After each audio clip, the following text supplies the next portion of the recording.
ओम नमः शिवाय। हर हर महादेव। आज चैत्र माह के शुक्ल पक्ष की अष्टमी तिथि और गुरुवार है। आज दुर्गा महाअष्टमी का पावन पर्व मनाया जाएगा।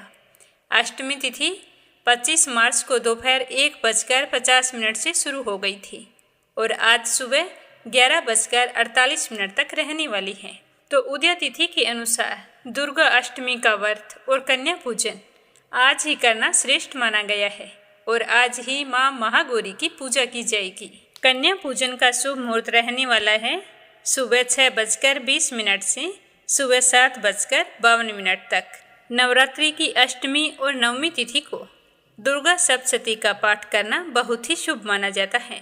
अगर आप किसी कारणवश दुर्गा सप्तशती का पाठ नहीं सुन पाए हैं तो इसी चैनल पर संपूर्ण पाठ प्रस्तुत किया गया है।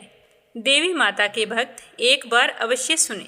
सभी श्रोताओं को दुर्गा अष्टमी की हार्दिक शुभकामनाएं। इसी मंगल कामना के साथ शुरू करते हैं आज की कथा। बोलो गणेश जी महाराज की जय हो। प्राचीन समय की बात है कि एक गांव में एक अंधा और अनाथ लड़का रहता था। उसका नाम था मोहन। वह मंदिर के बाहर बैठकर भीख मांगकर गुजर बसर करता था। उसी गांव में एक शंकर चाचा थे जो बचपन से ही मोहन की देखभाल करते थे। मोहन उन्हीं के साथ रहता था। वे सुबह उसे मंदिर के बाहर छोड़ जाते और रात को जाते समय उसे अपने साथ घर ले जाते। इसी तरह समय बीत रहा था। एक दिन मोहन ने शंकर चाचा से कहा कि चाचा, आप मेरा बोझ कब तक उठाते रहेंगे? बचपन से मेरी देखभाल करते आ रहे हैं। अब मैं आप पर और बोझ नहीं बनना चाहता। मुझे मेरे हाल पर छोड़ दीजिए। तो शंकर चाचा ने कहा कि बेटा, मैं तुझे अपना बेटा मानता हूँ और तू मुझे छोड़कर जाने की बात कर रहा है। अगर तेरी जगह मेरा सगा बेटा होता तो क्या मुझे छोड़कर चला जाता? तो यह सुनकर मोहन रोने लगा। तब शंकर चाचा ने उसे समझाते हुए कहा कि तू गणेश मंदिर के बाहर बरसों से भीख मांग रहा है। समझ ले तो उनकी शरण में है, उनकी पूजा कर, वही तेरी रक्षा करेंगे। बेटा, भाग्य पर किसी का जोर नहीं है। तुम इस तरह रोते हो तो मुझे बहुत दुख होता है। मैं तुझे माता पिता बनकर पाल पोस तो सकता हूँ, पर तुम्हारी आंखों की रोशनी कहाँ से लाऊं? जब तुम परेशान होता है तो मुझे बहुत बुरा लगता है। तू मुझसे वादा कर कि आज के बाद कभी नहीं रोएगा। तो मोहन कहने लगा कि चाचा, मैं आज के बाद कभी नहीं रोऊंगा, पर मैं भगवान की पूजा कैसे करूं? मैं तो भिखारी हूँ और भिखारी को मंदिर में जाने की इजाज़त नहीं होती। मैं तो मन ही मन गणेश जी को याद कर लेता हूँ। तो शंकर चाचा ने कहा कि बेटा, तू चिंता मत कर, एक दिन सब कुछ ठीक हो जाएगा। इस तरह बातें करते करते चाचा भतीजे सो गए। अगले दिन शंकर चाचा मोहन को लेकर गणेश जी के मंदिर पहुँचे। तभी मंदिर के पुजारी ने उन्हें रोका और कहा कि अरे, इस भिखारी को कहाँ मंदिर के अंदर लेकर जा रहे हो? यह तो रोजाना मंदिर के बाहर बैठता है और इसे बाहर ही ले जाओ। तो पुजारी की बात सुनकर शंकर चाचा ने कहा कि क्या भिखारी इंसान नहीं होते? उन्हें पूजा पाठ करने का हक नहीं होता? तुम कौन होते हो इसे पूजा से रोकने वाले? तो इस तरह सुनकर पुजारी को गुस्सा आ गया और उसने उन दोनों को ही मंदिर से बाहर निकाल दिया। तब मोहन ने कहा कि चाचा, रहने दो, मैं यहीं बाहर बैठकर ही भगवान की पूजा कर लूँगा। आप इनसे बहस मत करो। अगर पुजारी को ज़्यादा गुस्सा आ गया तो यह मुझे मंदिर के बाहर भी नहीं बैठने देगा। यह कहकर मोहन अपनी पुरानी जगह पर आकर बैठ गया। शंकर चाचा अपने काम पर चले गए। मोहन बैठकर भीख मांग रहा था। तभी उसे किसी के रोने की आवाज़ सुनाई दी। उसे लगा कि जैसे कोई बच्चा रो रहा है। तो उसने इधर उधर टटोलते हुए पूछा कि तुम कौन हो और क्यों रो रहे हो? तो उस बालक ने कहा कि मुझे बहुत भूख लगी है और मंदिर के पास की दुकान में बहुत ही अच्छे लड्डू रखे हैं, लेकिन मेरे पास पैसे नहीं हैं। तो मोहन कहने लगा कि कोई बात नहीं, तुम मेरे पैसे लेकर लड्डू खरीद कर खा लो। यह कहकर मोहन ने अपनी भीख में मिले हुए रुपए उसके आगे कर दिए। तो उसने उसमें से 5 रुपए उठा लिए और वहाँ से चला गया। थोड़ी देर बाद में वह बालक मोहन के पास आया और कहने लगा कि मैं 2 लड्डू लाया हूँ, एक मैं खा लेता हूँ और एक तुम खा लो। तो मोहन ने कहा नहीं, दोनों लड्डू तुम ही खा लो। तुम्हारा नाम क्या है? तो वह बालक कहने लगा कि मेरा नाम तो गणेश है, पास ही में मेरा घर है। मेरे माता पिता सुबह काम पर चले जाते हैं और मैं मंदिर में खेलने के लिए आ जाता हूँ। यह कहकर वह बालक चला गया। अगले दिन से वह बालक रोजाना वहाँ आता और मोहन से 5 रुपए लेकर लड्डू खाकर चला जाता। एक दिन वह बालक आया तो उसने मोहन से कहा कि तुम मुझे रोजाना 5 रुपए देते हो, कभी भी मना नहीं करते। तब मोहन ने कहा कि गणेश, मैं भगवान गणेश को लड्डू का भोग लगाना चाहता हूँ, लेकिन हम तो भिखारी हैं, हमें मंदिर के अंदर जाने की इजाज़त नहीं होती। जब तुम लड्डू खा लेते हो तो मुझे ऐसा लगता है कि जैसे गणेश जी खुद भोग लगाने के लिए मेरे पास आए हैं, इसीलिए मुझे अच्छा लगता है। तुम रोजाना आ जाया करो, मैं तुम्हारा इंतजार करता हूँ। तो इसी तरह समय बीतता गया। एक दिन गणेश ने मोहन से कहा कि मैं तुमसे मिलने और लड्डू खाने अब नहीं आ सकूँगा, मेरे माता पिता दूसरे गांव जा रहे हैं। तो यह सुनकर मोहन तो रोने लगा। उसने कहा कि मैं तुम्हारे बगैर नहीं रह सकता, मैं देख भी नहीं सकता तुम कैसे हो, लेकिन जब तुम्हें 5 रुपए देता हूँ तो मुझे बालक रूपी गणेश जी लड्डू खाते हुए दिखाई देते हैं और तुम मुझे छोड़कर जा रहे हो। नहीं, मुझे छोड़कर मत जाना, नहीं तो मैं जिंदा नहीं बचूंगा। तो मोहन की बात सुनकर गणेश कहने लगा कि ठीक है, तुम मेरे साथ मेरे घर चलो, मेरे माता पिता से बात कर लेना, अगर वे मान गए तो मैं तुम्हारे पास रोजाना लड्डू खाने आता रहूँगा।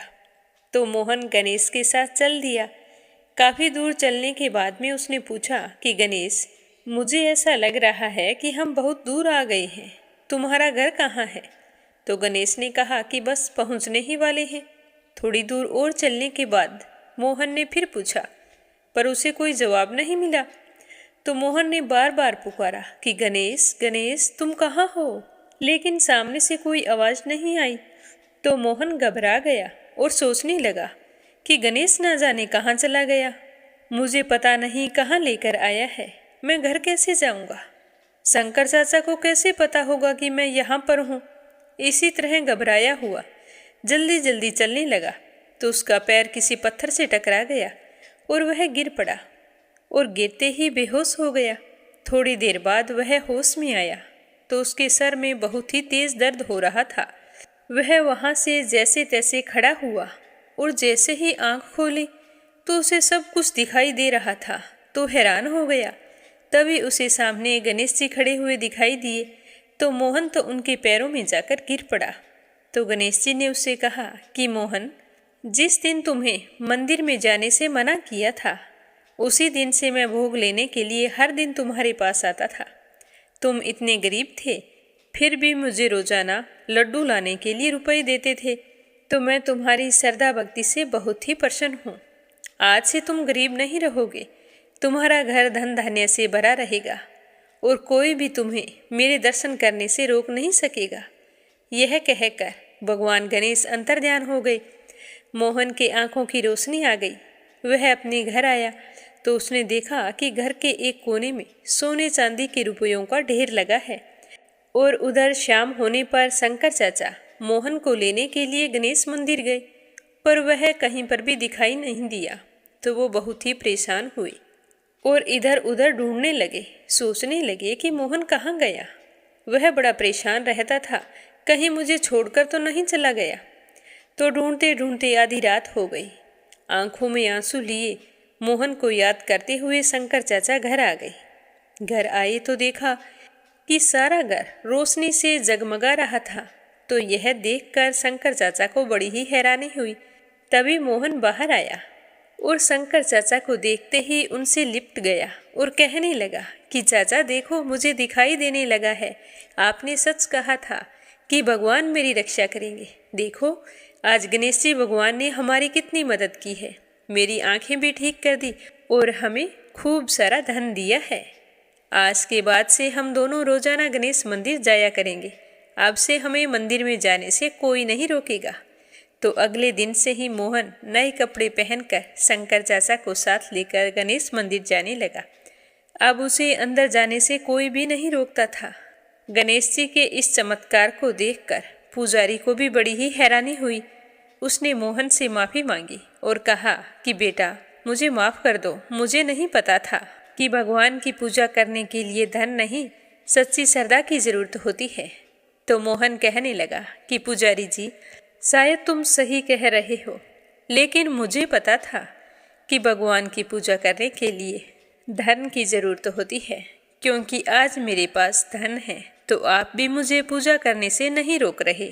तो यह सुनते ही पुजारी जी की आंखों में आंसू आ गए। हे विघ्नहर्ता गणेश जी, जिस तरह आपने मोहन की रक्षा की, वैसे सबकी रक्षा करना। बोलो गणेश जी महाराज की जय हो। आज गुरुवार को भगवान श्री हरि विष्णु की कृपा पाने के लिए अपने सुनते हैं गुरुवार व्रत कथा। प्रेम भाव से कहिए लक्ष्मीपति नारायण की जय हो। प्राचीन समय की बात है कि भारतवर्ष में एक प्रतापी और दानी राजा रहा करता था। वह बहुत ही धार्मिक प्रवृत्ति का था। अपनी प्रजा का पालन बहुत ही अच्छे तरीके से करता था। हर समय ज़रूरतमंद के काम आता और गरीबों और ब्राह्मणों की सहायता करता और उन्हें खूब दान दिया करता था। लेकिन राजा के दान करने की बात उसकी रानी को बिल्कुल भी अच्छी नहीं लगती थी। वह ना तो गरीबों को दान देती, ना ही भगवान का पूजन करती और राजा को भी कहती कि राजन, आप इस तरह से गरीब लोगों में धन मत लुटाओ। अगर आप ऐसा ही करते रहे तो एक दिन ऐसा आएगा कि हमारे खजाने में बिल्कुल भी धन राशि नहीं बचेगी। लेकिन राजा पर रानी की बातों का कोई असर नहीं होता था।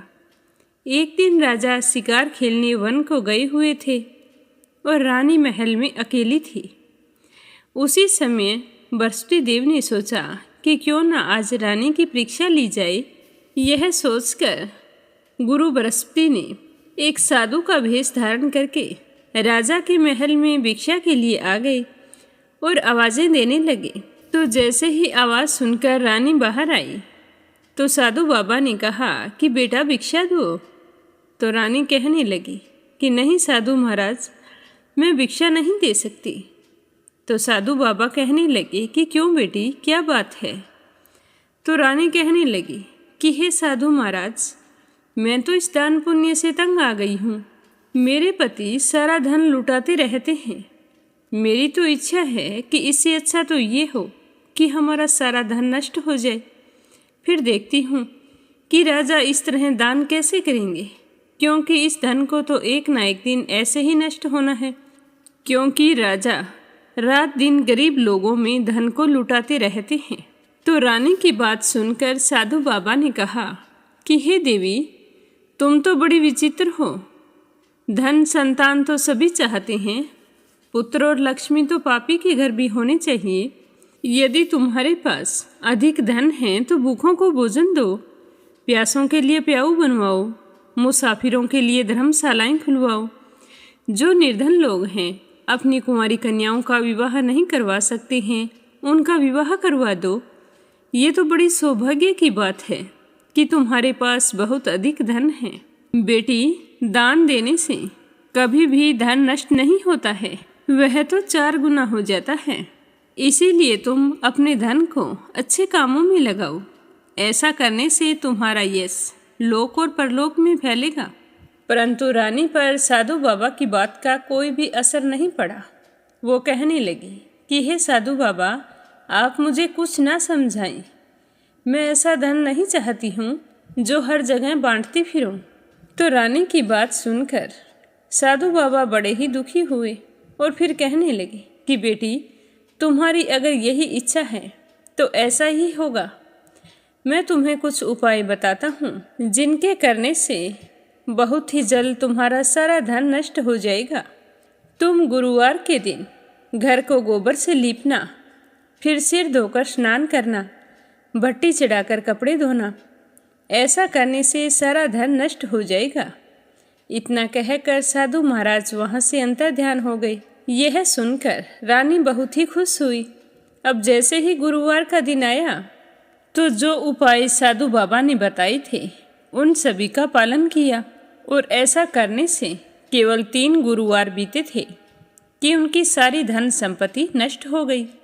भोजन के लिए राजा का परिवार तरसने लगा।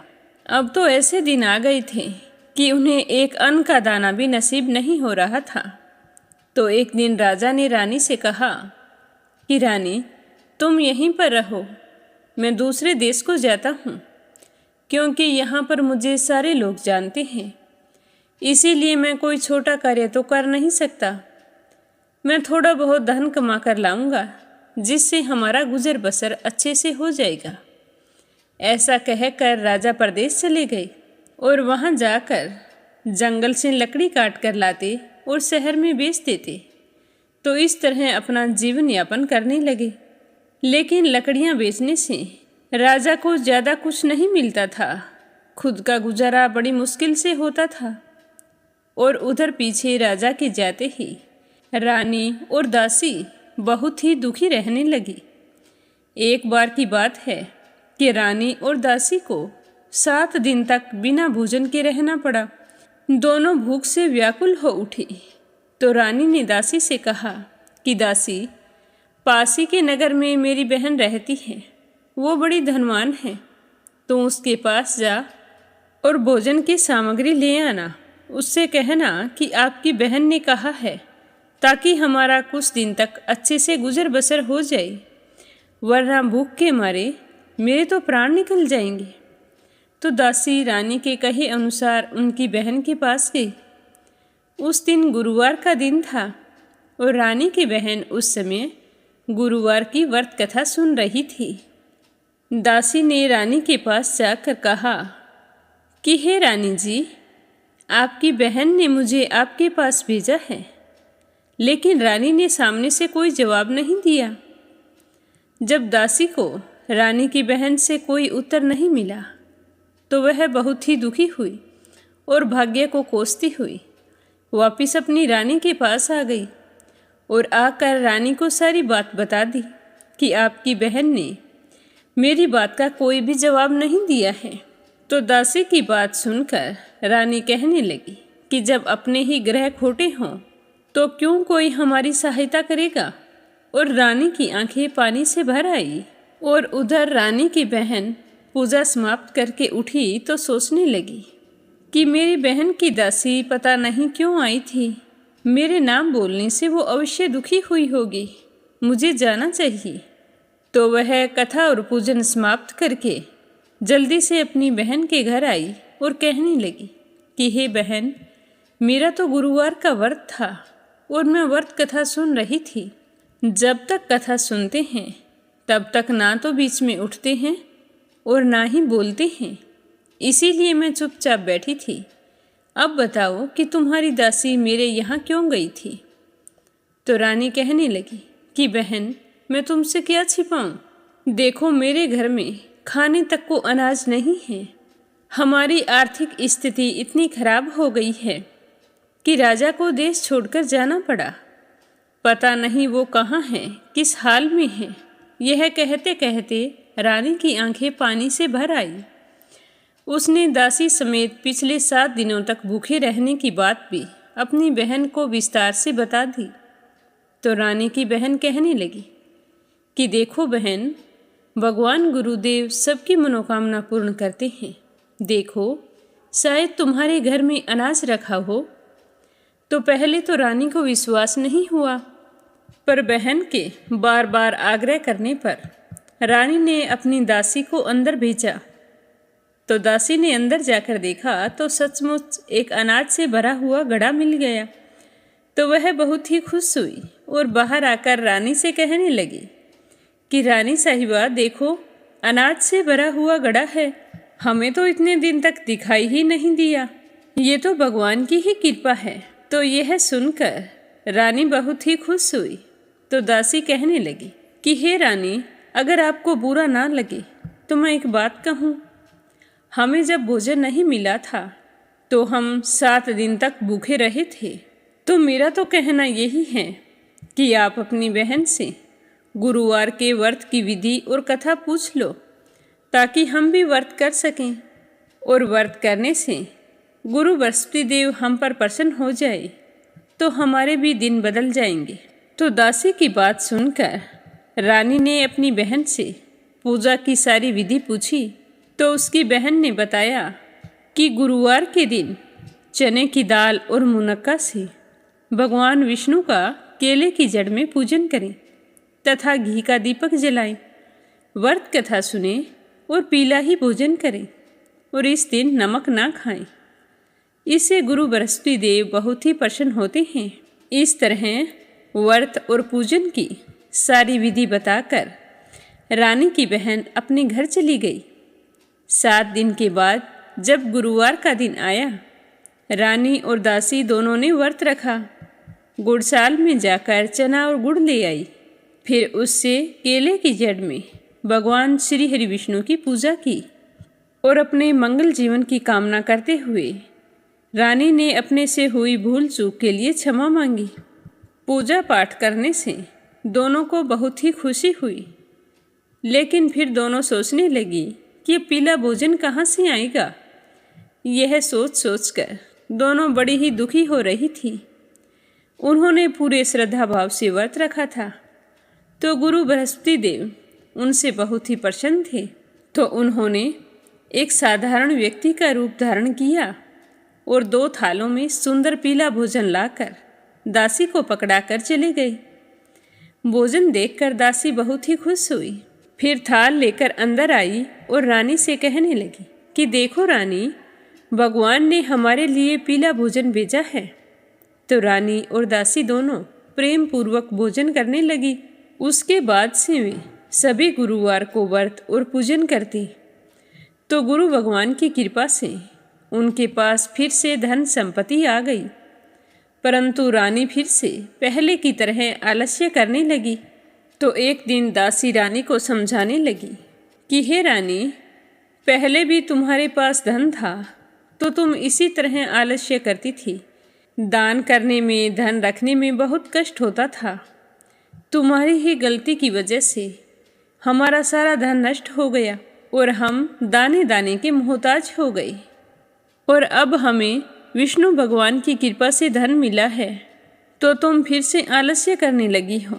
हे रानी, मैं नहीं चाहती कि जो दुख हमने भोगे थे वो हमें फिर से भोगने पड़े। हे रानी, हमने बड़ी मुसीबतों के बाद यह धन पाया है, इसीलिए हमें इस धन को दान पुण्य में लगाना चाहिए।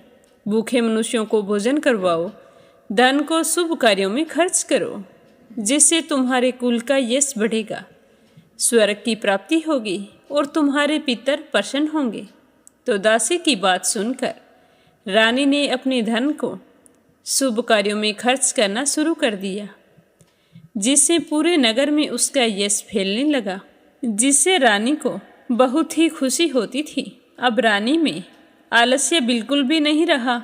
पर राजा के तो वही हाल थे। जंगल में जाते, लकड़ियां काट कर लाते और फिर उन्हें बाजार में बेचकर अपने लिए भोजन की व्यवस्था करते।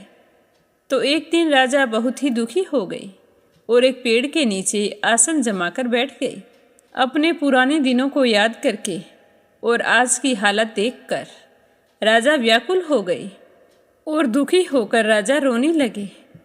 उस दिन गुरुवार का दिन था। तो राजा ने देखा कि निर्जन वन में एक साधु प्रकट हुए हैं। वो साधु के भेष में स्वयं गुरु भगवान थे। वो लकड़हारे बने राजा के सामने आए और कहने लगे कि हे लकड़हारे, तू इस सुनसान जंगल में चिंता मगन क्यों बैठा है? तो लकड़हारे ने दोनों हाथ जोड़कर प्रणाम किया और कहा कि हे साधु महाराज, आप तो सब कुछ जानने वाले हैं, मैं क्या कहूँ। इस तरह कहकर राजा रोने लगे और साधु को अपनी आत्मकथा सुनाई। तो लकड़हारे की बात सुनकर साधु बाबा ने कहा कि तुम्हारी पत्नी ने गुरुवार के दिन गुरु भगवान का निरादर किया है, जिसके कारण रुष्ट होकर उन्होंने तुम्हारी यह दशा कर दी है। अब तुम सारी चिंता छोड़ दो और मेरे कहने पर चलो, तुम्हारे सारे कष्ट दूर हो जाएंगे और भगवान विष्णु तुम्हें पहले से भी अधिक धन संपत्ति देंगे।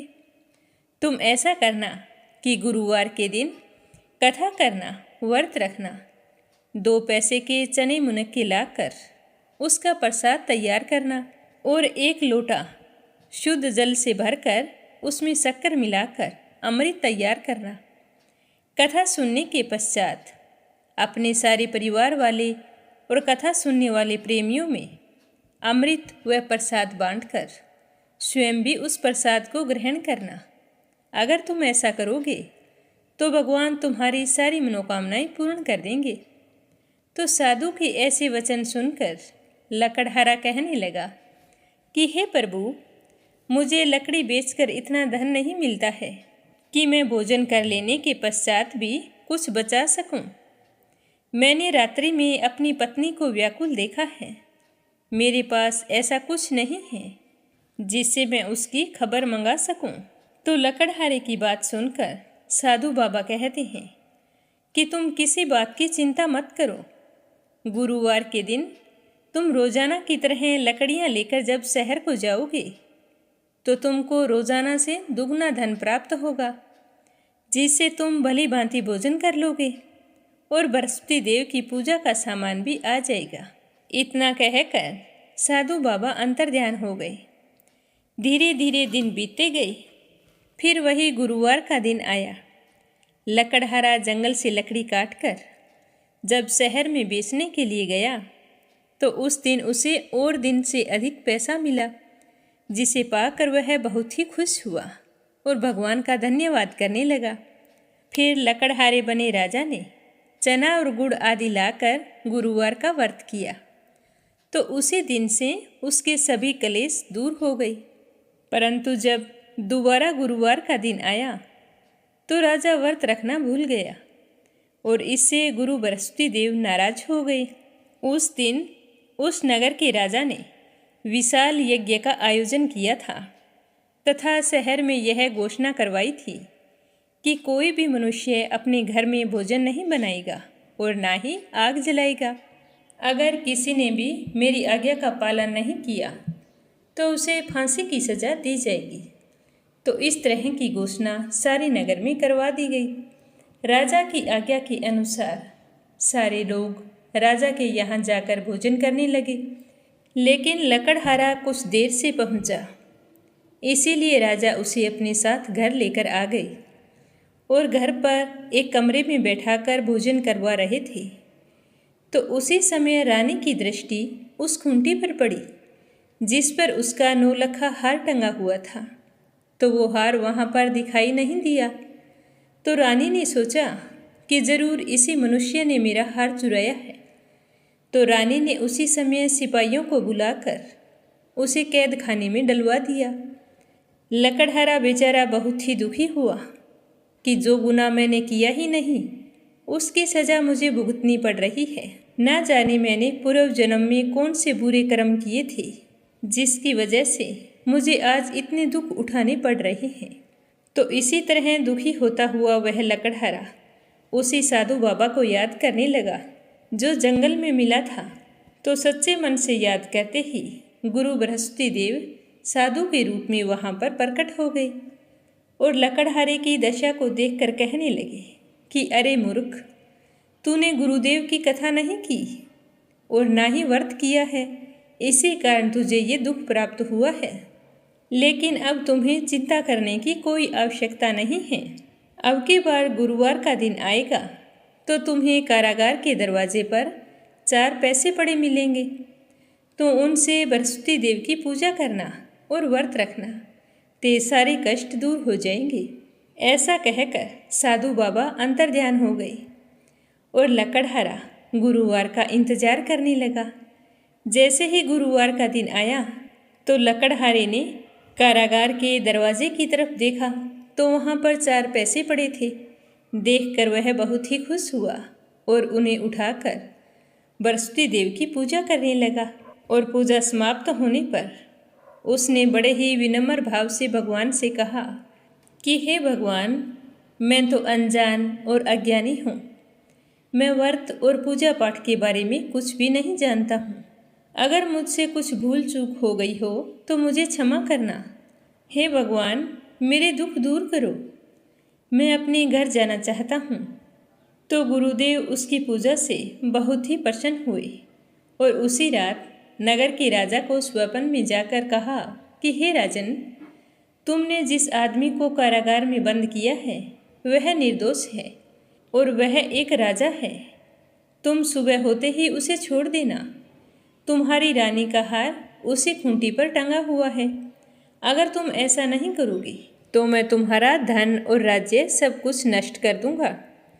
तो इस तरह रात्रि के स्वप्न को याद करके राजा प्रातःकाल उठते ही खूंटी पर टंगे हुए हार को देखा और फिर लकड़हारे को बुलाकर उसे क्षमा मांगी। फिर लकड़हारे को योग्य सुंदर वस्त्र आभूषण देकर विदा किया। गुरुदेव की आज्ञा अनुसार लकड़हारा अपने नगर की ओर चल दिया। जब राजा अपने नगर के निकट पहुंचा तो उसे बड़ा ही आश्चर्य हुआ, क्योंकि नगर में पहले से अधिक बाग, तालाब, कुएं तथा बहुत सी धर्मशाला, मंदिर आदि बन गए थे। तो राजा पूछने लगे कि ये बाग और धर्मशाला किसने बनवाई है? तो सारे लोग कहने लगे कि ये तो सब रानी और बांदी ने बनवाई है। तो राजा को बहुत ही आश्चर्य हुआ और गुस्सा भी आया कि रानी के पास इतना धन कहाँ से आया, जो मेरे जाते ही उसने इतने कुएं बावड़ी बनवा दिए हैं। तभी एक व्यक्ति जाकर रानी को खबर कर देता है कि राजा आ गए हैं और महल की तरफ आ रहे हैं। तो रानी ने बांदी से कहा कि हे दासी, जो कुछ मैं कह रही हूँ तुम ध्यान से सुनना। राजा हमको कितनी बुरी हालत में छोड़ गए थे और हमारी ऐसी हालत देखकर कहीं वो वापस ना लौट जाएं, क्योंकि वो सोचेंगे कि हमारे पास इतना धन कहाँ से आया है, कहीं हमारी नीयत में खोट तो नहीं आ गया। इसीलिए हे दासी, तुम दरवाजे पर खड़ी हो जा। तो रानी की बात सुनकर दासी दरवाजे पर खड़ी हो गई। राजा आए तो उन्हें अपने साथ महल में ले आई। तब राजा ने क्रोध करते हुए अपनी रानी से कहा कि हे रानी, तुम्हें ये धन कहाँ से प्राप्त हुआ? तुम ऐसा कौन सा कार्य करती हो जो आज तुम्हारे पास इतना धन वैभव है? तो राजा के गुस्से को शांत करती हुई रानी कहती है कि हे राजन, मैंने ऐसा कोई कार्य नहीं किया है। यह सारा धन तो हमें गुरु बृहस्पति देव ने दिया है। मैं तुम्हारे जाने के बाद में गुरु बृहस्पति देव के व्रत करके उनकी पूजा पाठ करती हूँ, तो उसी की वजह से हमें ये धन प्राप्त हुआ है। तो राजा सोचने लगे कि साधु बाबा की बात सच थी। फिर से धन और अपने परिवार को पाकर राजा बहुत ही खुश हुए और राजा ने निश्चय किया कि 7 रोज बाद तो सारे लोग गुरु बृहस्पति देव का पूजन करते हैं, व्रत रखते हैं, परंतु मैं अब से रोजाना दिन में 3 बार कहानी कहा करूँगा और रोजाना व्रत किया करूँगा। अब राजा के दुपट्टे में हर समय चने की दाल बंधी रहती। अब राजा 3 बार दिन में कहानी कहते और रोजाना व्रत रखते। एक दिन राजा ने विचार किया कि कितने महीने हो गए अपनी बहन के यहाँ नहीं गया हूँ, मुझे अपनी बहन से मिलकर आना चाहिए। तो ऐसा निश्चय करके राजा घोड़े पर सवार होकर अपनी बहन के घर के लिए रवाना हो गए। थोड़ी दूर गए तो कथा कहने का समय हो गया। तभी मार्ग में राजा ने देखा कि कुछ आदमी एक मुर्दे को लेकर जा रहे हैं। तो राजा ने उन्हें रोक कर कहा कि अरे भाइयों, मेरे गुरु बृहस्पति देव की कथा सुन लो। तो वो कहने लगे कि लो, इनकी सुनो, हमारा तो आदमी मर गया है और इसे अपनी कथा की पड़ी है। परंतु कुछ बुजुर्ग आदमी कहने लगे कि कथा सुनने में कोई हर्ज नहीं है, राम का नाम लेना अच्छा होता है। चलो सारे गुरु बृहस्पति देव की कथा सुनते हैं। तो सारे एकाग्र होकर राजा से गुरु बृहस्पति देव की कथा सुनने लगते हैं। राजा कथा कहनी शुरू करते हैं। जब कथा आदि होती है तो वह मुर्दा हिलने लगता है और जब कथा समाप्त होती है तो वह तो राम राम कह के खड़ा हो जाता है। तो यह देखकर सभी को बहुत ही आश्चर्य होता है और सारे लोग राजा का धन्यवाद करने लगते हैं और राजा वहाँ से आगे चल पड़ते हैं। तो आगे मार्ग में उन्हें एक किसान हल चलाता हुआ मिलता है। तो राजा उसे देखकर कहते हैं कि अरे भाई, तुम मेरे गुरु बृहस्पति देव की कथा सुन लो। तो राजा की बात सुन के किसान कहता है कि भाई, तुम्हारे तो कोई कामकाज है नहीं, मेरे तो बहुत काम है। जब तक मैं तुम्हारी कथा सुनूंगा 4 हरिया जोत लूँगा। तुम यहाँ से जाओ और अपनी कथा किसी और को सुनाना। जिसके तुम्हारी तरह कोई काम ना हो वही तुम्हारी कथा को सुन सकता है। तो राजा निराश होकर आगे चलने लगे। राजा के वहाँ से जाते ही बैल पछाड़ खाकर गिर गए और किसान के पेट में जोरों का दर्द होने लगा। उसी समय उस किसान की माँ रोटी लेकर आई। जब उसने अपने पुत्र को जमीन पर बुरी तरह से लौटते हुए देखा तो भागकर उसके पास गई और पूछा कि बेटा क्या हुआ। तो बेटे ने सारा हाल कह सुनाया। तो उसकी माँ दौड़ी दौड़ी उस घुड़सवार के पास गई और जाकर कहने लगी कि मैं तुम्हारी कथा सुनूंगी, तुम चलो मेरे खेत पर चलकर कथा कहना। तो राजा उसकी माँ की बात सुनकर बहुत ही प्रसन्न हुए और उसके पीछे पीछे उसके खेत पर जाकर कथा कहनी शुरू की। तो कथा सुनते ही किसान के पेट का दर्द बंद हो गया और बैल भी उठ खड़े हुए। तो यह देखकर किसान की माँ बहुत ही खुश हुई और भगवान का धन्यवाद करने लगी। फिर राजा वहाँ से चलकर अपनी बहन के घर पहुँच गई। बहन अपने भाई को घर आया देखकर बहुत ही खुश हुई और अपने भाई की खूब मेहमानी की। दूसरे दिन सुबह जब राजा उठे तो वो इधर उधर देखने लगे। उनके घर सारे लोग भोजन कर रहे थे। तो राजा की बहन कहने लगी कि भैया आप क्या देख रहे हैं। तो राजा ने अपनी बहन से कहा कि बहन आप तो सारे लोग भोजन कर रहे हैं और मैं तो रोजाना गुरु बृहस्पति देव की कथा कहता हूँ।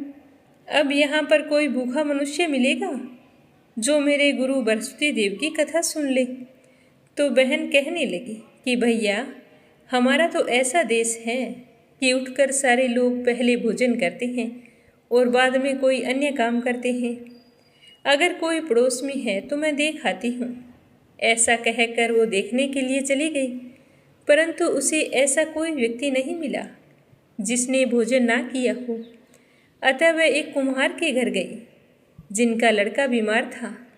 वहाँ जाकर उसे पता चला कि यहाँ पर 3 दिन से किसी ने भोजन नहीं किया है। तो रानी ने कुम्हार से कहा कि कुम्हार भाई मेरे भाई से गुरु बृहस्पति देव की कथा सुन लो। तो कुम्हार कथा सुनने के लिए तैयार हो गया। तो राजा ने उनके घर जाकर जैसे ही कथा कही तो कुम्हार का लड़का बिल्कुल ठीक हो गया। अब तो राजा की चारों तरफ खूब प्रशंसा होने लगी। अपनी बहन के यहाँ रहते हुए कई दिन हो गए थे। तो एक दिन राजा ने अपनी बहन से कहा कि बहन हम अपने नगर को जाना चाहते हैं, मैं चाहता हूँ कि तुम भी तैयार हो जाओ। तो राजा की बहन अपनी सास के पास जाकर कहती है कि माँ जी मेरे भैया मुझे कुछ दिनों के लिए अपने साथ लेकर जाना चाहते हैं। तो उसकी सास कहती है कि हाँ हाँ क्यों नहीं, चली जा, परंतु अपने लड़कों को साथ लेकर मत जाना, क्योंकि तेरे भाई के कोई औलाद नहीं है और हमारे बच्चों के साथ कहीं कोई ऊंच नीच हो गई तो हम क्या करेंगे।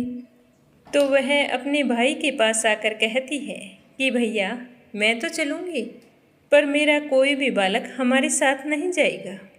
तो राजा कहने लगे कि बहन जब कोई बालक ही नहीं जाएगा तो तुम चलकर क्या करोगी।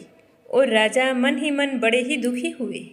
दुखी मन से अपने नगर को लौट आए। तो रानी ने आते ही पूछा कि राजन आप इस तरह से उदास क्यों हैं। तो राजा की आंखों में आंसू आ गए। तो रानी ने पूछा कि राजन आपकी आंखों में आंसू, क्या बात हो गई, वहाँ पर सारे कुशल मंगल तो थे ना। तो राजा ने सारी बात बताते हुए कहा कि मेरी बहन अकेली आ रही थी, अपने बच्चों को ससुराल में छोड़ के आ रही थी, क्योंकि हम निर्वंशी हैं, हमारा तो मुंह देखने का भी धर्म नहीं है। इस तरह कहते हुए राजा रोने लगे। तो रानी उन्हें चुप कराती हुई कहने लगी कि हे प्रभु, गुरु बृहस्पति देव ने हमें सब कुछ दिया है और मुझे पूरा विश्वास है कि औलाद भी अवश्य ही देंगे। पर राजा बड़े ही उदास थे। उस दिन उन्होंने भोजन नहीं किया, भूखे प्यासे सो गए। तो उसी रात को गुरु बृहस्पति देव ने राजा को स्वप्न में दर्शन देकर कहा कि हे राजा, सारे सोच त्याग दे तेरी रानी गर्भ से है। तो राजा यह बात सुनकर बहुत ही खुश हुए। सुबह होते ही राजा ने यह खबर रानी को सुनाई।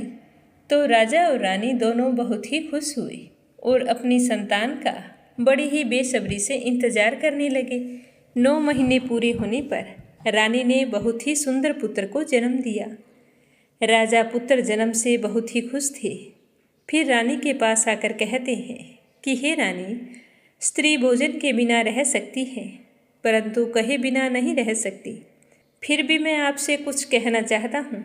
जब मेरी बहन यहाँ पर आए तो तुम उससे कुछ मत कहना। तो रानी ने राजा की बात सुनकर हाँ कर दी। राजा की बहन को जब यह शुभ समाचार मिला कि भाई के घर पुत्र का जन्म हुआ है, तो वह बहुत ही खुश हुई और बधाई लेकर अपने भैया के यहाँ आ पहुँची। जिस समय वह आई उस समय राजा घर पर नहीं थे। तो रानी कहने लगी कि ननंद बाईसा, घोड़ा चढ़कर तो नहीं आई, गधा चढ़ी आई हो। तो राजा की बहन कहने लगी कि भाभी, अगर मैं इस प्रकार ना कहती तो तुम्हें औलाद कैसे मिलती। गुरु बृहस्पति देव ऐसे ही हैं, जैसी जिसके मन में कामना होती है वे उन्हीं को पूर्ण करते हैं। जो सद्भावना पूर्वक गुरुवार का व्रत करता है और व्रत कथा पढ़ता है, सुनता है या सुनाता है, उसकी सारी मनोकामनाएं गुरु बृहस्पति देव पूरी कर देते हैं और सदैव उसकी रक्षा करते हैं। इस संसार में जो भी मनुष्य सद्भावना से भगवान जी का पूजन व्रत सच्चे हृदय से करता है, उसकी सारी मनोकामनाएं पूर्ण होती है। प्रेम से बोलो, गुरु बृहस्पति देवता की जय हो, विष्णु भगवान की जय हो, माँ महागौरी की जय हो। मैं मनोवांछित लाभ प्राप्त करने के लिए सभी तरह के मनोरथों को पूर्ण करने वाली, मस्तक पर अर्धचंद्र को धारण करने वाली, सिंह की सवारी करने वाली, 4 भुजाओं वाली और यश प्रदान करने वाली माँ महागौरी की वंदना करती हूँ। वे हमारी सभी इंद्रियों में वास करती है, सोम चक्र को मजबूत करती है, नव दुर्गा का 8वां रूप है, जिनका नाम महागौरी है और उनके 3 नेत्र हैं। उन्होंने अपने 2 हाथों में डमरू और त्रिशूल लिया हुआ है। बाकी के 2 हाथ भक्तों को अभय व वरदान देने की मुद्रा में हैं। महागौरी माता पीले रंग के वस्त्र धारण करती हैं। उनके मुख पर स्नेह के भाव हैं और उन्होंने नाना प्रकार के आभूषणों से अपना अलंकार किया हुआ है। उन्होंने अपने शरीर पर मंजीर, हार, केयूर, किंकणी व रत्नों से जड़ित कुंडल धारण किए हुए हैं। मैं प्रसन्न मन के साथ महागौरी देवी की आराधना करता हूँ। उनका स्वरूप बहुत ही सुंदर, कमनीय, रमणीय व वैभव युक्त है। तीनों लोकों में वे पूजी जाती हैं। माँ महागौरी माता हमारे सभी तरह के कष्टों को दूर कर देती है। वे हमें धन व ऐश्वर्य प्रदान करती है। महागौरी माता की कृपा से ही हमें ज्ञान की प्राप्ति होती है। चारों वेद भी उनकी ही महिमा का वर्णन करते हैं। मैं माता महागौरी को प्रणाम करती हूँ। माता महागौरी हमें सुख व शांति प्रदान करती है। उन्हीं के द्वारा ही हमारे घर में धन संपदा आती है और हम धनवान बनते हैं। उन्हें डमरू तथा वाद्य यंत्र बहुत ही अच्छे लगते हैं। मैं माँ महागौरी को नमस्कार करती हूँ। तीनों लोकों में मंगल कार्य महागौरी माता की कृपा से ही संभव होते हैं। वे तीनों लोकों के ताप को हर लेती है। हम सभी उन्हें प्रणाम करते हैं। वे ही इस सृष्टि के प्राणियों को वरदान देकर उनका उद्धार करती है। मैं माँ महागौरी को नमन करती हूँ। महागौरी माता, जो कि इस जगत की माया की स्वामिनी भी हैं, उनकी जय हो। वे ही उमा, भवानी और महामाया का रूप है, उनकी जय हो। हरिद्वार नगरी के कनखल में महागौरी माता का प्रसिद्ध मंदिर है। वे अपने मंदिर में निवास करती है और भक्तों पर अपनी कृपा बरसाती है। वे ही माँ चंद्रकली व माता अम्बा के रूप में हैं। उन्हें ही आदि शक्ति व जगदम्बा माता के नाम से जाना जाता है। महागौरी माँ की जय हो, जय हो। महागौरी माता ही भीमा देवी व विमला माता का रूप है। कोसी की देवी के रूप में ही संपूर्ण जगत में वे प्रसिद्ध हैं। हिमाचल राज्य में वे गौरी के रूप में पूजी जाती है। माँ महाकाली व माँ दुर्गा भी उन्हीं का रूप है। अपने पिता दक्ष के द्वारा अपने पति शिवजी का अपमान किए जाने पर उन्होंने यज्ञ की अग्नि कुंड में कूदकर आत्मदाह कर लिया था। उनके जलते शरीर से जो धुआं निकल रहा था उसी से काली माता का प्रकटन हुआ। जो भी माता रानी के भक्ति में लीन हो जाता है उसे धर्म का मार्ग दिखाई देता है। सती माता के द्वारा आत्मदाह किए जाने पर भगवान शिव शंकर ने भी अपना त्रिशूल उठा लिया था। इसके पश्चात माँ सती ने ही महागौरी का नाम पाया था, क्योंकि उनके शरीर से प्रकाश निकल रहा था। जो भी महागौरी माता की शरण में जाता है उसका हर संकट मिट जाता है। जो भी माता रानी का भक्त माँ महागौरी के नाम की पूजा करता है और महागौरी की आरती करता है उसके बिगड़े हुए सारे कार्य अपने आप बन जाते हैं। बोलो माँ महागौरी की जय हो। श्री दुर्गा सप्तशती का 10वां और 11वां अध्याय।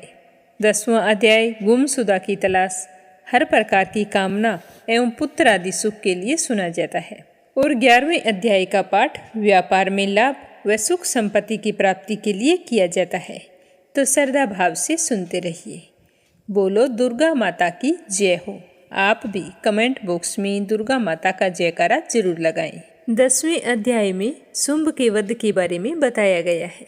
महर्षि मेधा ने कहा कि हे राजन, अपने प्यारे भाई को मरा हुआ तथा सेना को नष्ट हुआ देख क्रोध में भरकर दैत्यराज शुंभ कहने लगा कि दुष्ट दुर्गे, तू अहंकार से गर्व मत कर, क्योंकि तू तो दूसरों के बल पर लड़ रही है। तो देवी ने कहा कि हे दुष्ट, देख, मैं तो अकेली हूँ। इस संसार में मेरे सिवा दूसरा कौन है? यह सब मेरी शक्तियाँ हैं। देख, यह सब की सब मुझ में प्रविष्ट हो रही हैं।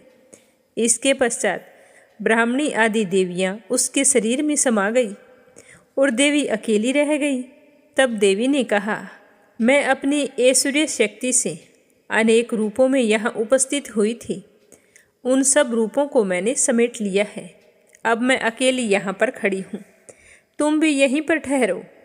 महर्षि मेधा कहने लगे। तब योद्धाओं तथा राक्षसों के देखते ही देखते देवी तथा शुंभ में भयंकर युद्ध होने लगा। अंबिका देवी ने सैकड़ों अस्त्र शस्त्र छोड़े। उधर दैत्यराज ने भी भयंकर अस्त्रों का प्रहार करना शुरू कर दिया। देवी के छोड़े हुए सैकड़ों अस्त्रों को दैत्य ने अपने अस्त्रों द्वारा काट डाला। इसी प्रकार शुंभ ने जो अस्त्र छोड़े उनको देवी ने अपने भयंकर ओंकार के द्वारा ही नष्ट कर डाला।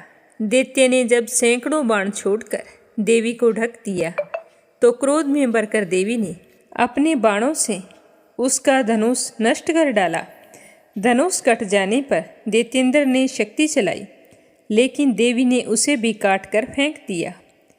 फिर दैत्येंद्र चमकती हुई ढाल लेकर देवी की ओर दौड़ा, किंतु जब वह देवी के समीप पहुंचा तो देवी ने अपने तीक्ष्ण बाणों से उसकी चमकने वाली ढाल को भी काट दिया। फिर दैत्येंद्र का घोड़ा मर गया, रथ भी टूट गया, सारथी भी मारा गया। तब वह भयंकर मजदूर लेकर देवी पर आक्रमण करने के लिए चला, किंतु देवी ने अपने तीक्ष्ण बाणों से उसके मुर्दुर को भी काट दिया। इस पर दैत्य ने क्रोध में भरकर देवी की छाती में बड़े जोर से एक मुक्का मारा। दैत्य ने जब देवी को मुक्का मारा तो देवी ने भी उसकी छाती में एक जोरदार थप्पड़ मार दिया। थप्पड़ खाकर पहले तो दैत्य पृथ्वी पर गिर पड़ा, किंतु तुरंत ही खड़ा हो गया और फिर देवी को पकड़कर आकाश की ओर उछला। वहां जाकर दोनों युद्ध करने लगे। वह युद्ध ऋषियों और देवताओं को आश्चर्य में डालने वाला था। देवी आकाश में दैत्य के साथ बहुत देर तक युद्ध करती रही। फिर देवी ने उसे आकाश में घुमाकर पृथ्वी पर फेंक दिया। दुष्ट आत्मा दैत्य पुनः उठकर देवी को मारने के लिए दौड़ा। तब उसको अपनी ओर आता हुआ देखकर देवी ने उसकी छाती विदीर्ण करके उसको पृथ्वी पर पटक दिया। देवी के त्रिशूल से घायल होने पर उस दैत्य के प्राण पखेरु उड़ गए और उसके मरने पर समुद्र, द्वीप, पर्वत, पृथ्वी सब कांपने लगे। उसके बाद दुष्ट आत्मा के मरने से संपूर्ण जगत प्रसन्न और स्वस्थ हो गया। आकाश निर्मल हो गया। पहले जो उत्पात सूचक मेघ और उल्कापात होते थे वे सब शांत हो गए। उसके मारे जाने पर नदियां अपने ठीक मार्ग पर बहने लगी। संपूर्ण देवताओं का हृदय खुशी से भर गया। गंधर्वियाँ सुंदर गान करने लगी, गंधर्व बाजे बजाने लगी और अप्सराएं नाचने लगी। पवित्र वायु बहने लगी। सूर्य की कांति स्वच्छ हो गई। यज्ञशालाओं की बुझी हुई अग्नि अपने आप प्रज्वलित हो उठी और चारों दिशाओं में शांति फैल गई। तो ये था दुर्गा सप्तशती का 10वां अध्याय। अब अपने सुनते हैं 11वां अध्याय। बोलो दुर्गा माता की जय हो। महर्षि मेधा कहते हैं कि दैत्य के मारे जाने पर इंद्रादि देवता अग्नि को आगे करके कात्यायनी देवी की स्तुति करने लगे।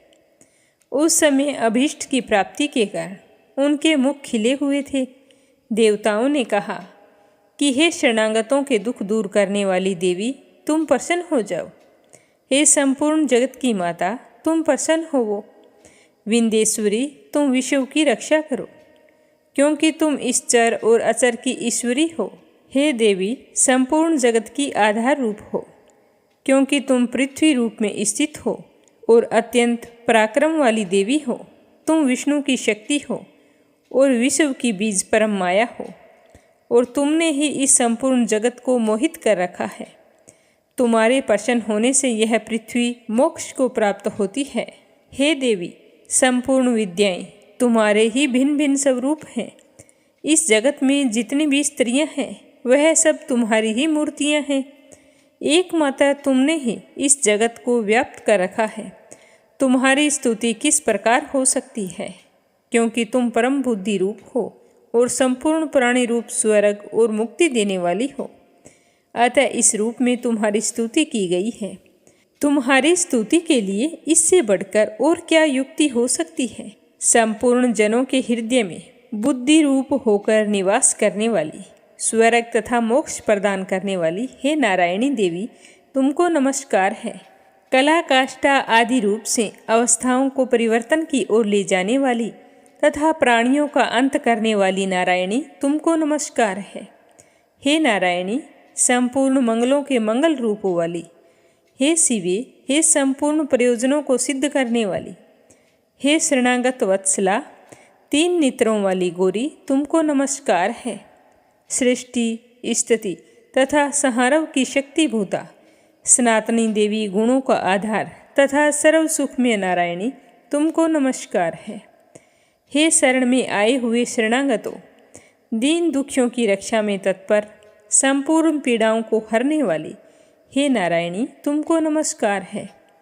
नारायणी, तुम ब्राह्मणी का रूप धारण करके हंसों से जुते हुए विमान पर बैठती हो तथा कुश से अभिमंत्रित जल छिड़कती रहती हो, तुम्हें नमस्कार है।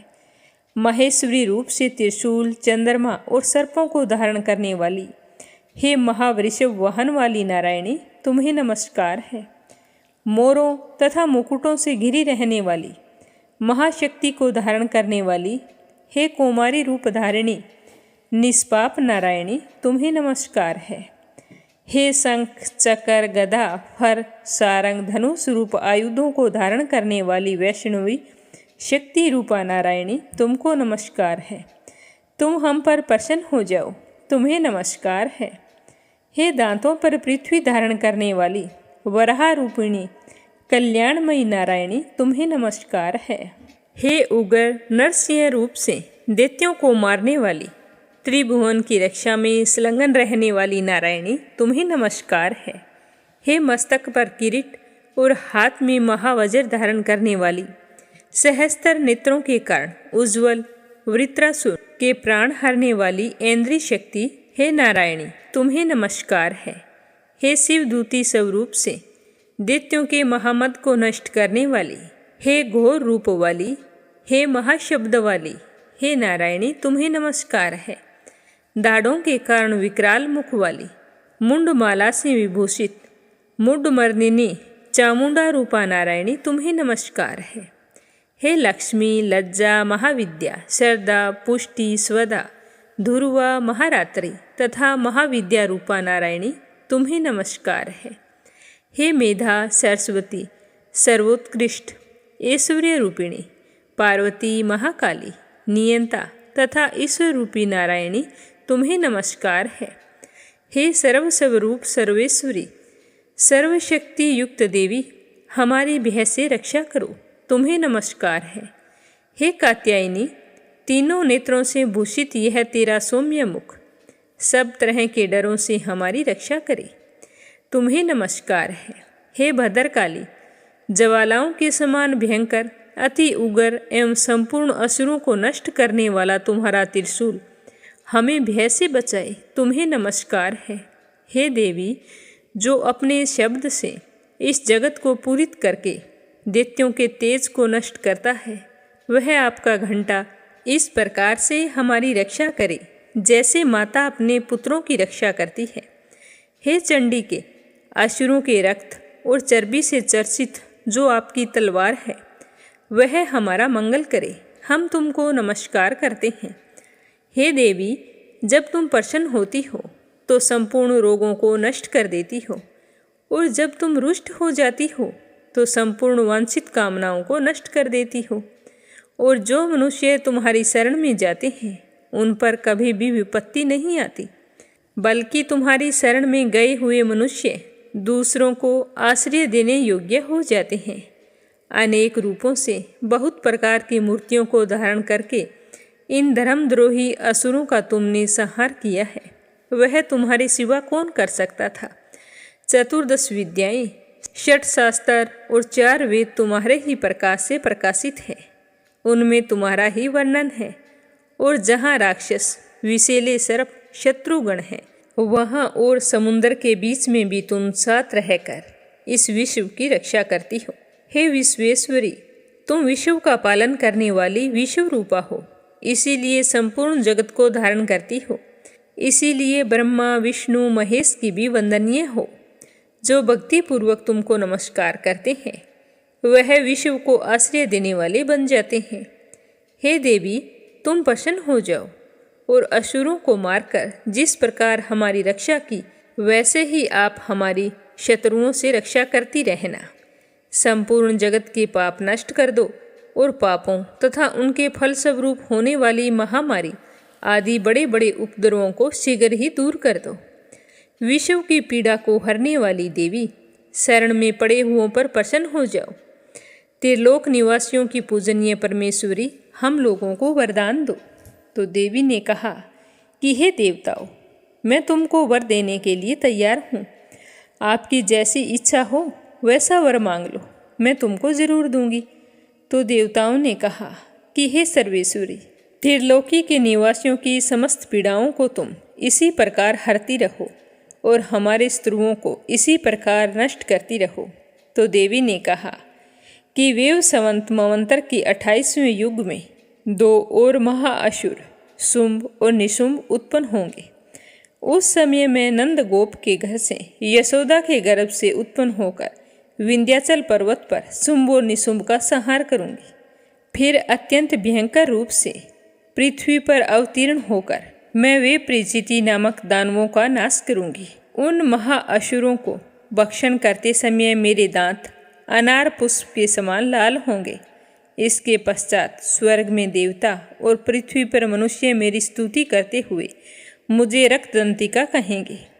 फिर जब मैं 100 वर्षों तक वर्षा न होगी तो मैं ऋषियों की स्तुति करने पर आयोनिज नाम से प्रकट होऊंगी और अपने 100 नेत्रों से ऋषियों की ओर देखूंगी। अतः मनुष्य शताक्षी नाम से मेरा कीर्तन करेंगे। उसी समय मैं अपने शरीर से उत्पन्न हुए प्राणों की रक्षा करने वाले शाकों द्वारा सब प्राणियों का पालन करूंगी और तब इस पृथ्वी पर शाकंभरी के नाम से विख्यात हो जाऊंगी। और इसी अवतार में मैं दुर्ग नामक महाअसुर का वध करूंगी और इससे मैं दुर्गा देवी के नाम से प्रसिद्ध होऊंगी। इसके पश्चात जब मैं भयानक रूप धारण करके हिमालय निवासी ऋषियों महर्षियों की रक्षा करूंगी, तब भीमा देवी के नाम से मेरी ख्याति होगी। जब फिर अरुण नामक असुर तीनों लोगों को पीड़ित करेगा, तब मैं असंख्य भ्रमरों का रूप धारण करके उस महादैत्य का वध करूंगी। तब स्वर्ग में देवता और मृत्यु लोक में मनुष्य मेरी स्तुति करते हुए मुझे भ्रामरी के नाम से पुकारेंगे। इस प्रकार जब जब पृथ्वी राक्षसों से पीड़ित होगी, तब तब मैं अवतरित होकर उन शत्रुओं का नाश करूंगी। तो ये था श्री दुर्गा सप्तशती का 10वां और 11वां अध्याय। अब अपने सुनते हैं लप्सी और तपसी की कहानी। बोलो लप्सी तपसी की जय हो। बहुत पुराने समय की बात है। एक गांव में एक ब्राह्मण परिवार रहा करता था। उसमें पति पत्नी के अलावा उनके 2 बच्चे थे। एक बेटा था, एक बेटी थी। ब्राह्मण दंपति बहुत ही सरल स्वभाव के थे। समय मिलने पर प्रभु का स्मरण किया करते थे। उनकी बेटी बहुत ही संस्कारी और सुशील थी, लेकिन उनका बेटा आवारा किस्म का था। वह कोई काम धाम नहीं करता और ना ही कभी अपने माँ बाप का कहना मानता था। समय के साथ दोनों बहन भाई बड़े हो गए। बहन की शादी कर दी गई, पर भाई का वही हाल था। उसके माँ बाप ने उसे समझाया कि बेटा, अब हम वृद्ध हो चले हैं, तुम कोई काम किया करो। लेकिन उस पर उनकी बातों का कोई असर नहीं होता था। तो एक दिन ब्राह्मणी अपने पति से कहने लगी कि स्वामी, आप बिल्कुल काम छोड़ दीजिए। जब घर में कुछ भी नहीं होगा तो यह अपनी जिम्मेदारी समझेगा और काम पर लग जाएगा। तो ब्राह्मण ने दूसरे दिन से काम पर जाना छोड़ दिया। तो यह देखकर उनके बेटे ने कोई काम नहीं किया और चोरी करने चला गया। आते जाते राहगीरों को लूट लेता और उसी से अपने घर का गुजारा किया करता था। तो उसकी लूटने और चोरी करने की आदत से सारे गांव वाले उसे लप्सी कहने लगे। तो लप्सी की इस हरकत से उसके माँ बाप बहुत ही दुखी रहते थे, पर वह किसी की सुनने के लिए तैयार नहीं था। इसी तरह समय बीतता गया। एक दिन की बात है कि लप्सी एक पीपल के पेड़ पर बैठा था। तभी शिव पार्वती जा रहे थे। पार्वती माता गहनों से लदी हुई थी। तो लप्सी उन्हें देखकर सोचने लगा कि सूरत के कितने गहने हैं, आज ये सारे के सारे लूट लूँगा तो मुझे कई महीनों तक चोरी नहीं करनी पड़ेगी। तो वह लूटने के इरादे से पीपल की ओट में होकर बैठ गया। जैसे ही शिव पार्वती वहाँ से जाने लगे, तो लप्सी एकदम से शिव पार्वती के सामने आकर कहने लगा कि जल्दी से जितने सारे गहने पहन रखे हैं उतार दो। तो पार्वती माता कहने लगी कि तुम चोरी क्यों करती हो, तुम्हें पता है चोरी करना पाप है। तो लप्सी कहने लगा कि क्या करूं, घर पर मेरे माँ बाप हैं, मेरी एक भांजी है, उनके लिए दोनों समय भोजन की व्यवस्था कहाँ से करूं, मुझे कोई काम तो आता नहीं है। तो लप्सी की बात सुनकर पार्वती माता कहने लगी कि तुम जो चोरी करके पाप करते हो, इस पाप का भागी कौन बनेगा। तो लप्सी कहने लगा कि मेरे घर वाले सारे बनेंगे। तो पार्वती माता कहने लगी कि कोई नहीं बनेगा, पाप के भागी केवल तुम बनोगे। तो लप्सी कहने लगा कि मैं लूट खोस कर उन्हीं के लिए लेकर जाता हूँ, तो पाप के भागी तो उन्हें बनना ही पड़ेगा।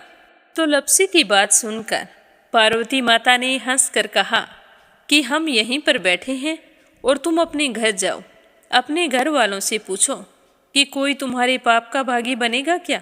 तो यह सुनकर लप्सी भागा भागा अपने घर आया और अपनी माँ के पास गया और कहने लगा कि माँ, मैं चोरी करके लाता हूँ, राह चलते राहगीरों को लूटता हूँ, तुम्हारे लिए ही तो करता हूँ। तो तुम मुझे एक बात बताओ, चोरी करने से जो पाप लगता है, तो आप मेरे पाप के भागी बनोगे। तो लप्सी की बात सुनकर उसकी माँ कहने लगी कि बेटा, मैंने तो तुमसे नहीं कहा कि तुम चोरी करके लाओ, तुम कमा कर लाओ, हमें तो 2 वक्त की रोटी चाहिए, मैं तो तुम्हारी पाप की भागी नहीं बनूंगी। तो माँ के मुंह से इस तरह की बात सुनकर लप्सी तो हैरान हो गया। फिर वह अपने पिताजी के पास गया और जाकर कहने लगा कि पिताजी, मैं जो कुछ भी लूट खोस के लाता हूँ वो आपके लिए ही तो लाता हूँ। देखो मैंने लूट कर कितना धन इकट्ठा कर लिया है, कितने ऐशो आराम है तुम्हारे। अगर मैं चोरी नहीं करता तो क्या ये सब हमें मिलता? पिताजी, मैं तुमसे एक बात पूछता हूँ कि चोरी करने से पाप लगता है, तो उस पाप में आप मेरे भागीदार बनोगे क्या? तो लप्सी की बात सुनकर उसके पिताजी कहने लगे कि बेटा, मैंने नहीं कहा कि तुम चोरी करके लाओ, तुम कमा कर लाओ, मैं तुम्हारे पाप का भागी नहीं बनूंगा। तो माँ बाप के मुंह से इस तरह की बात सुनकर वह बहुत ही उदास हुआ और सोचने लगा कि मैं कितने महीनों से चोरी कर रहा हूँ, ना जाने मुझ पर कितना पाप चढ़ गया है, और ये तो बोल रहे हैं कि पाप के भागी हम नहीं बनेंगे, तो अब क्या होगा? तो वह बड़े ही दुखी मन से शिव पार्वती से मिलने के लिए चल पड़ा। जैसे ही घर से बाहर निकलने लगा तो उसकी छोटी सी भांजी दरवाजे पर खेल रही थी। उसे पता नहीं था कि पाप पुण्य क्या होता है, तो वो कहने लगी कि मामा, पाप की भागी मैं बनूंगी। तो उसके इस तरह कहते ही लप्सी ने उसे गोद में उठाया और चल पड़ा। शिवजी भगवान और पार्वती माता के पास जाकर कहने लगा कि घर वालों ने पाप का भागी बनने से मना कर दिया है, और एक यही है जो पाप की भागी बनने को तैयार है। फिर लप्सी बड़े ही दीन स्वर में कहने लगा कि हे भगवान, मैं समझ गया हूँ कि चोरी करना पाप है। आज तक जो मैंने काम किया वो बहुत ही गलत था, लेकिन अब मैं इसका प्रायश्चित करना चाहता हूँ। अब तुम ही बताओ, मुझे मेरे पापों से मुक्ति कैसे मिलेगी? तो उसकी बात सुनकर शिव पार्वती बहुत ही खुश हुए और लप्सी को कच्चे सूत का एक छोटा सा गोला देते हुए कहा कि लप्सी, ये सूत लो और इस पीपल के चारों ओर परिक्रमा लगाओ। जब यह सूत समाप्त हो जाएगा तब तुम्हारे सारे पाप नष्ट हो जाएंगे। तो यह सुनकर लप्सी बहुत ही खुश हुआ। सोचने लगा कि छोटा सा गोला है, अभी लपेट कर घर चला जाऊंगा, उसके बाद में कभी कोई पाप नहीं करूंगा। फिर उसने अपनी बांजी को कंधे पर बैठाया और पीपल की परिक्रमा लगानी शुरू कर दी। अब भगवान का वह सूत खत्म कहाँ होने वाला था। लप्सी चक्कर लगाता गया पर वह सूत खत्म नहीं हुआ। चक्कर लगाते लगाते 1 महीने, 6 महीने, साल, पूरे 12 साल बीत गए, पर वह सूत खत्म नहीं हुआ। 12 साल बाद एक बार फिर शिव पार्वती जी वहाँ से गुजर रहे थे, तो पार्वती माता ने कहा कि स्वामी, चलो लप्सी को चलकर देखते हैं। तो शिवजी कहने लगे, वो चोरी करने वाला, लूटने वाला कब का चला गया होगा? तो पार्वती माता कहने लगी कि नहीं स्वामी, चलकर देखने में क्या जाता है, चलो एक बार देखते हैं। तो शिव पार्वती जी जैसे ही पीपल वृक्ष के पास आए तो देखा कि लप्सी तो अब भी चक्कर लगा रहा है। वहाँ चारों ओर गहरी खाई हो गई है और लप्सी की बड़ी बड़ी दाढ़ी, मूंछें, नाखून बढ़ गए हैं। तो यह देखकर पार्वती माता ने कहा कि देखो स्वामी, आप तो कह रहे थे कि वो कब का ही चला गया, देखो इसके मन में सच्ची भक्ति है। तो पार्वती की बात सुनकर शिवजी ने कहा कि चलो अभी देख लेता हूँ। तो यह कहकर शिवजी ने एक सोने का कड़ा लप्सी के आगे फेंक दिया। तो लप्सी ने झट से उसके ऊपर पैर कर लिया। फिर अचानक से उसका ध्यान शिव पार्वती जी की ओर गया, तो वो हाथ जोड़कर कहने लगा कि भगवान, अब तो मेरे पाप समाप्त हो गए होंगे, आप मुझे यहाँ से जाने की आज्ञा दीजिए। आपका यह सूत अभी तक खत्म नहीं हुआ है। तो शिवजी भगवान ने कहा कि तुम्हारे पाप कर्म भी अभी तक पूरे नहीं हुए हैं। तो शिवजी की बात सुनकर लप्सी कहने लगा कि भगवान, मुझे पूरे 12 वर्ष हो गए हैं आपकी भक्ति करते करते, और अब भी आप मुझ पर शक कर रहे हैं। तो शिवजी ने कहा कि अपना पैर उठाओ। तो जैसे ही लप्सी ने अपना पैर उठाया तो उसके पैर के नीचे सोने का कड़ा था। तो यह देखकर लप्सी शर्मिंदा हो गया और कहने लगा कि प्रभु, गलती हो गई, मुझे माफ़ करो, आगे से मैं ऐसी गलती कभी नहीं करूँगा।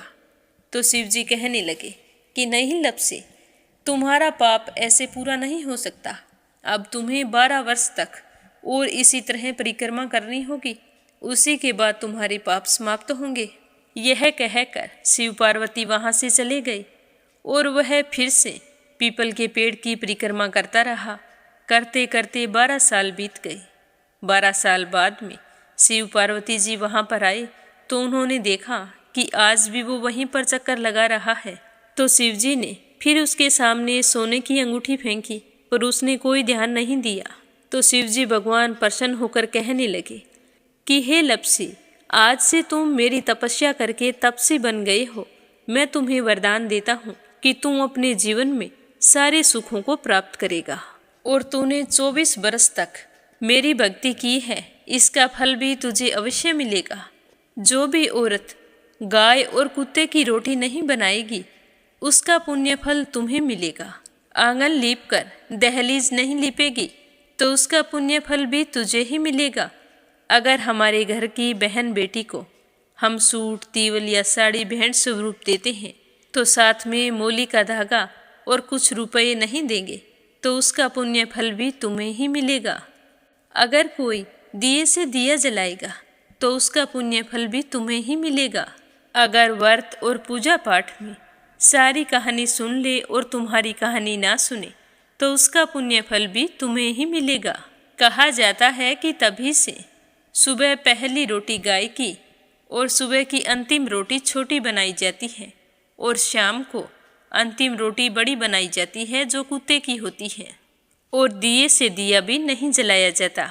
और घर की बहन बेटियों को सूट और तीवल के साथ भेंट स्वरूप कुछ रुपए भी जरूर दिए जाते हैं। और उसी दिन से हर व्रत कथा के बाद में लप्सी तपसी की कहानी जरूर सुनी जाती है। और कथा समाप्त होने पर कहा जाता है कि लप्सी का फल लप्सी को मिले, तपसी का फल तपसी को मिले। हमारी पूजा पाठ का, हमारे व्रत का और हमारी कहानी का पुण्य फल हमें मिले। बोलो लप्सी तपसी की जय हो। तो ये थी लप्सी और तपसी की कहानी। लप्सी तपसी दो भाई नहीं थे। लप्सी और तपसी एक ही आदमी का नाम था। लूट कर लाता था, इसीलिए उसे लप्सी के नाम से पुकारते थे। और फिर भगवान की तपस्या करने के कारण उसे तपसी के नाम से जाना जाने लगा। बोलो लप्सी तपसी की जय हो। अब अपने सुनते हैं कथा सुनने वाले प्यारे श्रोताओं के नाम। आज का पहला कमेंट है संजय, सोनिया, हिताक्षी, दीपेश, मयंक हरियाणा से। दूसरा है अपराजिता मीना श्रीवास्तव नेपाल से।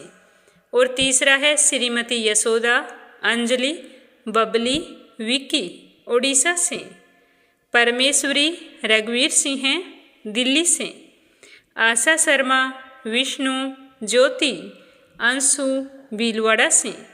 आशा अग्रवाल, लड्डू, मोहित, अंकुर अग्रवाल आगरा से। सरला रानी करणपुर से। श्रीमती शर्मा अलीगढ़ से। अनिल कुमार टिहरी करनाल से। दिल्ली बहादुर भंडारी, सरिता भंडारी, नम्रता भंडारी, सूरज भंडारी नेपाल से। रुक्मणी शर्मा अम्बाला से। यूएन तिवारी, इंदिरा तिवारी लखनऊ से।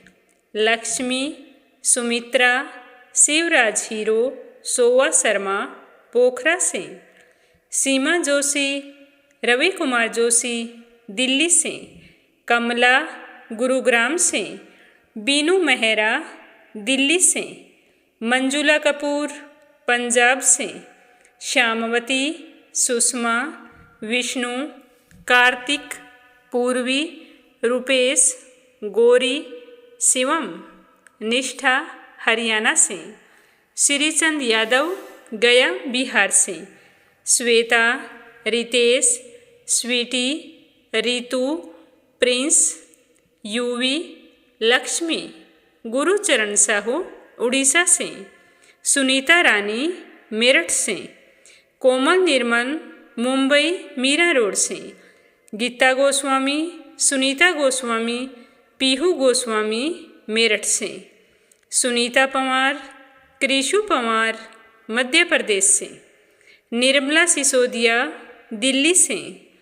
कोमल निर्मल मुंबई मीरा रोड से। नीमा मठपाल रामनगर से। शोभा कुंवर पुरोहित अहमदाबाद से। चंद्रकांता दिल्ली से। कमला देवी, निशु, नवीन, नव्यास, आयशा तलवाड़ा पंजाब से। नीलम जायसवाल हैदराबाद से। संजीव कंसल, कविता कंसल, हितेश कंसल, आरुष कंसल, रानी कंसल मुजफ्फरनगर से, निर्मला पांचाल करनाल से, विमला नेपाल से, गीता गुप्ता रुड़की से, आशा शर्मा पंजाब से, कमलेश भल्ला जम्मू से, दीपिका यादव रायपुर से, सुदेश शर्मा बीके शर्मा लुधियाना से, रोशनी सैनी मथुरा से, राधा सैनी मथुरा से, शांताबेन वाघेला गुजरात के मंडल से, विमला कलका से, इंदिरा रावत मोहित रावत पलवल से, कुसुम अग्रवाल श्रीमती कमलेश जबलपुर से, देवी सिंह कार्तिक पायल सौम्या उमा रघुवंशी गजबा सौदा से, रीना साहू ध्रुव साहू झांसी से, पूजा पाठक उत्तराखंड देहरादून कोसानी से, कुसुम बघेल दिल्ली से, स्मिता सीताराम गायकवाड़ महाराष्ट्र से, वंदना साहू लखनऊ से, अंजू शर्मा सिरसा से, सावित्री ईश्वरलाल राजेश मीनू निखिल रामचंदानी गाजियाबाद से, अनीता अमृतसर से, जानवी मिश्रा राधा मिश्रा, सीता देवी सचिन मिश्रा, सोनम मिश्रा गोरी मिश्रा, माधवी मिश्रा बारामकी से। आप सभी श्रोताओं का तहे दिल से धन्यवाद। अपना साथ हमेशा यूं ही बनाए रखना ताकि हमारा यह मीरा भक्ति स्टोरीज परिवार खूब तरक्की करे, खूब उन्नति करे। सभी श्रोताओं के मंगल जीवन की कामना करते हुए आज के लिए बस इतना ही। कल फिर मिलेंगे, तब तक के लिए ओम नमः शिवाय, हर हर महादेव।